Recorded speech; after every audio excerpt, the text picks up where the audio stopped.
Horizon 2040 avec Olivia Hierret-Dobré. Bonjour Olivia. Bonjour Thomas. Bienvenue, vous nous parlez aujourd'hui de ce passage piéton intelligent imaginé pour réduire évidemment les accidents de la route, rétablir un peu de paix sur la voie publique.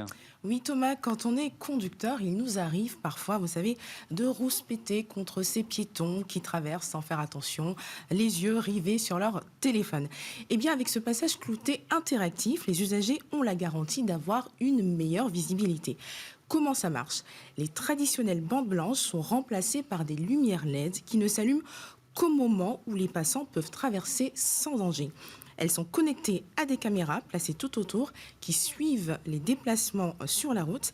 Les images sont analysées grâce à du machine learning qui permet de distinguer les voitures des cyclistes et des piétons, détecter s'il s'agit d'un enfant ou d'une personne âgée, s'il marche vite ou lentement, s'il s'arrête ou même s'il regarde son téléphone. Tout ça pour mieux prévenir ces mouvements. En effet, le marquage qui s'affiche au sol varie en conséquence. Et ce n'est pas pour rien que ce passage piéton s'appelle Starlink Crossing, qui veut dire traversée adaptative. Il s'adapte à toutes les situations.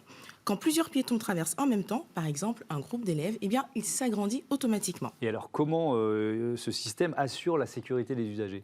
Alors par exemple, si une personne est distraite, elle regarde son téléphone portable et elle s'approche trop près de la route et qu'une voiture est à proximité, une lumière rouge s'allume autour de la personne, à la fois pour la prévenir et pour la rendre plus visible aux yeux du conducteur.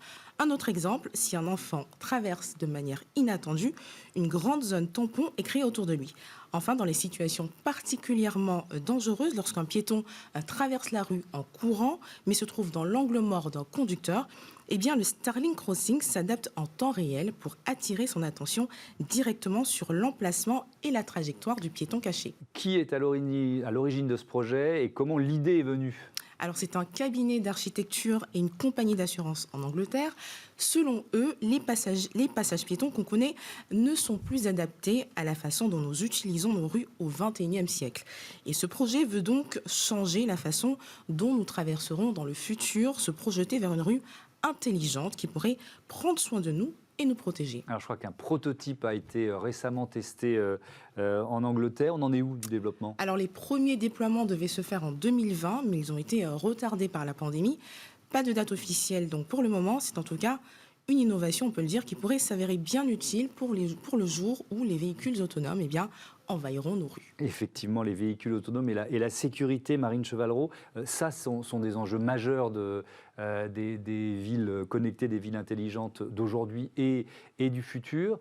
Comment vous réfléchissez à ces données, notamment la donnée centrale de la sécurité?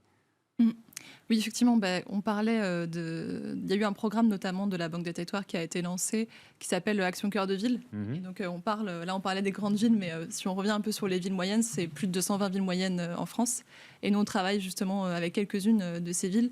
Et effectivement, la sécurité, c'est un enjeu majeur, que ce soit dans le centre-ville, en termes de sécurité, délinquance, mais aussi en termes de mobilité. Et la technologie, c'est l'un des leviers, c'est l'une des solutions? Exactement. Et aujourd'hui, ce qu'on voit effectivement, c'est que, on parlait d'hyperviseurs tout à l'heure, il y a de plus en plus de villes qui vont justement, qui s'étaient déjà par exemple dotées de caméras et qui vont justement compléter ces technologies justement en connectant toutes leurs caméras ou en aussi connectant certaines caméras à des candélabres d'éclairage, connectant sécurité et éclairage public. Et l'idée, c'est on a vraiment passé un cran là-dessus pour faire, entre guillemets, une sécurité qui soit plus intelligente, c'est-à-dire, parce qu'une caméra, c'est quand même un investissement conséquent. Il y a certaines villes qui ont des centaines de caméras.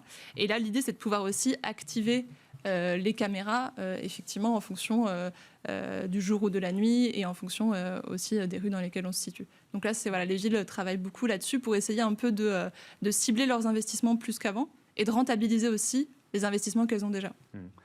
Merci Olivia. Restez avec nous parce qu'on va se poser la question des signalétiques adaptées aux taxis volants. Je ne sais pas si vous y avez déjà réfléchi. C'est Smart Move tout de suite.